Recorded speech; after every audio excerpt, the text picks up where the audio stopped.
ಎಲ್ಲರಿಗೂ ಹರ್ಷಿತಾ ಅಡುಗೆ ಮನೆಗೆ ಸ್ವಾಗತ. ಇನ್ನು ಯಾರ್ಯಾರು ನನ್ನ ಚಾನಲ್ ಸಬ್ಸ್ಕ್ರೈಬ್ ಮಾಡಿಲ್ಲ, ಪ್ಲೀಸ್ ಸಬ್ಸ್ಕ್ರೈಬ್ ಮಾಡಿ, ಸಪೋರ್ಟ್ ಮಾಡಿ.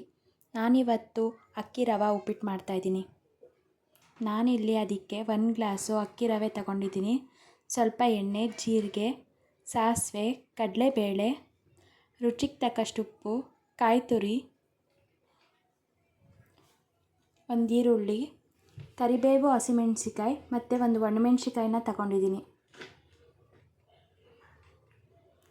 ನಾನಿವಾಗ 1 ಲೋಟ ಅಕ್ಕಿ ರವೆನ ಬಾಂಡಿಗೆ ಹಾಕ್ಕೊಂಡು ಹುರ್ಕೊತಾ ಇದ್ದೀನಿ. ಯಾವುದೇ ಉಪ್ಪಿಟ್ಟು ಮಾಡೋಕ್ಕಿಂತ ಮುಂಚೆ ರವೆನ ಚೆನ್ನಾಗಿ ಹುರ್ಕೊಂಡ್ರೆ ಉಪ್ಪಿಟ್ಟು ತುಂಬ ಚೆನ್ನಾಗಿ ಬರುತ್ತೆ. ಅದು ಗರಿ ಗರಿಯಾಗಿರಬೇಕು, ಅಲ್ಲಿ ಗಂಟ ನಾವು ಹುರ್ಕೊಬೇಕು. ನೋಡಿ, ಈ ಥರ. ಇವಾಗ ಒಂದು ಬಾಣಲಿಗೆ ಎಣ್ಣೆ ಹಾಕ್ಕೊಂಡು ಅದಕ್ಕಾದ ನಂತರ ಸ್ವಲ್ಪ ಸಾಸಿವೆ ಹಾಕೋತಾ ಇದ್ದೀನಿ. ಸಾಸಿವೆ ಸಿಡಿದ ನಂತರ ಸ್ವಲ್ಪ ಜೀರಿಗೆ ಹಾಕೋತಾ ಇದ್ದೀನಿ. ಇಲ್ಲಿ ನಾನು 1 ಟೇಬಲ್ ಸ್ಪೂನ್ ಕಡಲೆಬೇಳೆ ಹಾಕೋತಾ ಇದ್ದೀನಿ. ನೀವು ಉದ್ದಿನ ಬೇಳೆನೂ ಹಾಕೋಬೋದು, ಚೆನ್ನಾಗಿರುತ್ತೆ.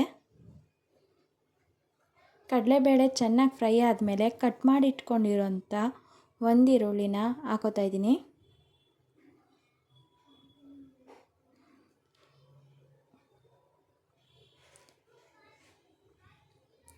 ಇವಾಗ ಕರ್ಬೇವಿನ ಸೊಪ್ಪು, 2 ಹಸಿಮೆಣಸಿಕಾಯಿ, 1 ಒಣಮೆಣ್ಸಿಕಾಯಿ ಕಟ್ ಮಾಡಿ ಇಟ್ಕೊಂಡಿರೋದನ್ನ ಹಾಕೋತಾ ಇದ್ದೀನಿ. ಇದು ಚೆನ್ನಾಗಿ ಫ್ರೈ ಆಗಬೇಕು.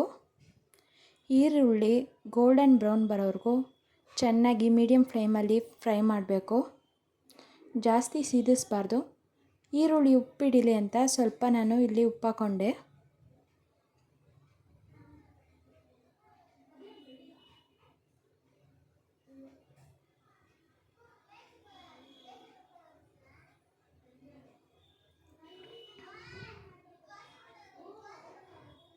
ನೋಡಿ, ಈರುಳ್ಳಿ ಚೆನ್ನಾಗಿ ಫ್ರೈ ಆಗಬೇಕು. ಅಲ್ಲಿವರೆಗೂ ಸೀದಿಸ್ತಾ ಇದ್ದಂಗೆ ನಾವು ಫ್ರೈ ಮಾಡ್ಕೊಬೇಕು.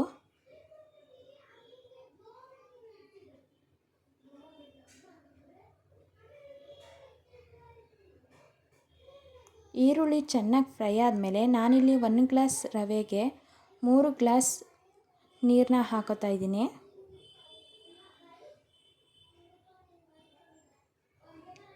ಕರೆಕ್ಟ್ ಮೆಜರ್ಮೆಂಟು 1 ಗ್ಲಾಸ್ಗೆ 3 ಗ್ಲಾಸ್ ನೀರು.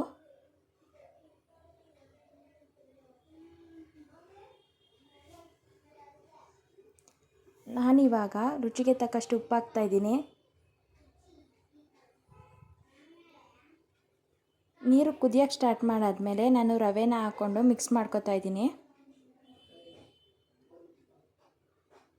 ಇವಾಗ 5 ನಿಮಿಷ ಲೋ ಫ್ಲೇಮಲ್ಲಿ ಇದನ್ನ ಬೇಯೋಕ್ಕೆ ನಾನು ಬಿಟ್ಬಿಡ್ತೀನಿ.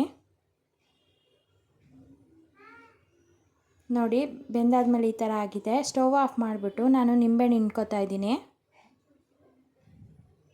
ಮತ್ತು ಕಾಯಿ ತುರಿನ ಹಾಕೋತಾ ಇದ್ದೀನಿ. ಕಾಯಿ ತುರಿ ಜಾಸ್ತಿ ಹಾಕ್ಕೊಂಡ್ರೆ ಟೇಸ್ಟ್ ಚೆನ್ನಾಗಿರುತ್ತೆ. ನಿಮ್ಗೆ ಎಷ್ಟು ಬೇಕೋ ಅಷ್ಟು ಹಾಕ್ಕೊಳ್ಳಿ.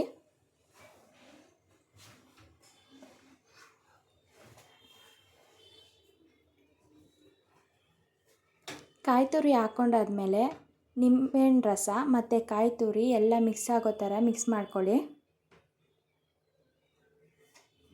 ಬಿಸಿ ಬಿಸಿಯಾದ ಅಕ್ಕಿ ರವೆ ಉಪ್ಪಿಟ್ಟು ರೆಡಿಯಾಗಿದೆ. ನೀವು ಒಂದು ಸಲ ಟ್ರೈ ಮಾಡಲೇಬೇಕು. ಒಂದು ಸಲ ಮನೇಲಿ ಮಾಡಿಕೊಂಡು ತಿನ್ನಿ. ಮಾಮೂಲಿ ರವೆಯಲ್ಲಿ ಮಾಡೋ ಉಪ್ಪಿಟ್ಟಿಗಿಂತ ಅಕ್ಕಿ ರವೆಯಲ್ಲಿ ಮಾಡೋ ಉಪ್ಪಿಟ್ಟು ತುಂಬಾ ಚೆನ್ನಾಗಿರುತ್ತೆ. Thank you.